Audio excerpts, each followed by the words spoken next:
안녕하세요. 바람영혼 수선실 대표 상담사 흰둥이입니다. 오늘은 남편 바람을 해결하기 위해서는 상간녀를 잡아야 하는 이유에 대해서 말씀드릴까 합니다. 바람 초기에 외도 증거를 잡은 아내분께서는 눈앞에 펼쳐진 증거들을 보면서 분노하게 됩니다. 상담을 하다 보면 아내분께서 남편에 대한 신락 같은 희망과 기대로 가지고 있던 증거들을 남편에게 참지 못하고 먼저 오픈하고 따지는 경우가 많은데요. 외도가 발각되어 버린 남편은 불리한 상황에서 빠져나가기 위해 진짜 몇 번 만나지도 않았어. 만나서 한두 번 밥만 먹은 것뿐이야. 당신이 생각하는 그런 깊은 관계 아니야. 내가 알아서 정리할게. 그 여자 무서운 여자야. 건들면 오히려 내가 고소당할 수도 있고 직장도 일상생활도 우리가 더 힘들어질 수 있어. 라고 아내분을 설득하려 듭니다. 이 말을 듣은 아내분들은 아이가 있는 경우 더더욱 우리 가족이나 아이에게 혹시나 피해가 갈까 봐서 상간녀를 고소하거나 찾아갔다가 남편에게 아예 외면당할까 봐 여러 걱정들로 심리적으로 굉장히 불안해집니다. 남편이 정리한다고 말했으니 그래, 이번 한 번은 참아주자. 자기도 인간이면 이제는 끝내겠지 하며 바람 문제를 이쯤에서 덮어버리거나 외면하려는 심리가 자기도 모르게 발동됩니다.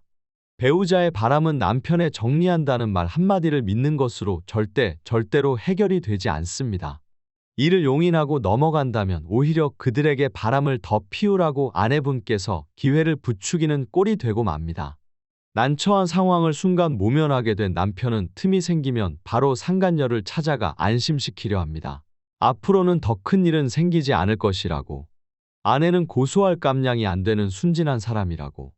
남에게 소문나는 게 죽기보다 싫은 자존심 센 여자라고 이해시키면서 상간녀와는 은밀하게 그리고 계속해서 만남을 가지게 되는 것이죠.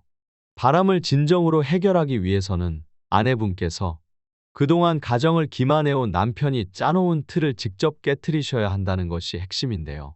다 그런 것은 아니지만 많은 경우가 상간녀, 소송보다 상간녀를 직접 만나서 확실히 각서를 쓰게 만드는 것이 더욱 강력한 한방이 되기도 합니다. 직장 앞 카페나 집 앞으로 무작정 쳐들어가서 남편과 입맞출 시간 없이 상간녀를 불러내 자초지종을 따지면서 다그쳐야 한다는 것이지요. 법적으로도 상간녀 각서와 녹음은 외도사실 입증에 강력한 증거가 되기 때문에 응징은 물론 빼박 증거로 일석이조의 효과가 있습니다. 상간녀를 만나서 응징하게 되면 남편과 상간녀를 동시에 당황하게 만들 수 있는데요. 갑자기 찾아온 아내를 보고 당황한 상간녀는 본인의 가족과 직장의 불륜 사실이 알려질까 불안에 떨게 되고 그 둘의 대단한 사랑보다 본인의 처지와 잃을 것을 먼저 걱정하기 시작합니다. 상간 소송과 위자료 또한 자신의 발등으로 떨어지게 생겼으니 공포감에 질려 남편과의 관계에서도 신뢰 문제로 균열이 생기기 마련인데요. 남편이 이전에 안심시켜왔던 말들로부터 배신감을 느끼게 되기도 하고 동시에 남편이 상간녀 본인을 끝까지 책임져 주지 않고 버려질 자신의 존재에 대해 생각하며 떨게 되지요. 상간녀를 직접 만나거나 각서를 쓰게 하는 행동은 못할 줄 알았던 수동적인 아내가 틀을 깨고 행동한 것에 대해 남편도 아내의 존재에 대해서 다시금 새로 인식하게 됩니다. 상간녀에 대한 응징이 아내분의 감정 순화 측면, 즉 우울증이나 분노 해소, 자존감 회복 등에도 도움이 되지만 가정과 자녀를 먼저 지키기 위해서라도 아내분은 조금이라도 용기 내셔서 순간의 수치스러움과 역겨움을 참아내고 상간자를 직접 만나 처리하시는 것이 중요합니다.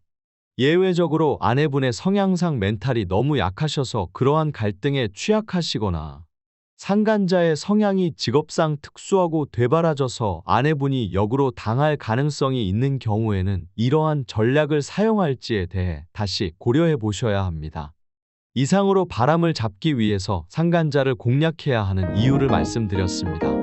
구독과 좋아요 부탁드리고 다음 시간에도 바람을 연구해서 찾아뵙도록 하겠습니다.